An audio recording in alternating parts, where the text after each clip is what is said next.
Dalam menjaga Harkam Tipmas, bukan hanya peran Polri, namun seluruh lapisan masyarakat, termasuk ojol tergabung dalam Singo Jalanan yang juga ikut serta membantu.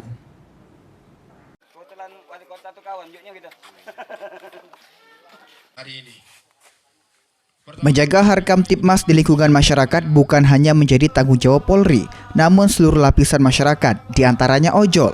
Tergabung dalam Singo Jalanan, para ojol di Palembang siap membantu Polri, khususnya Polda Sumsel, dalam menjaga Harkam Tipmas di kota Palembang.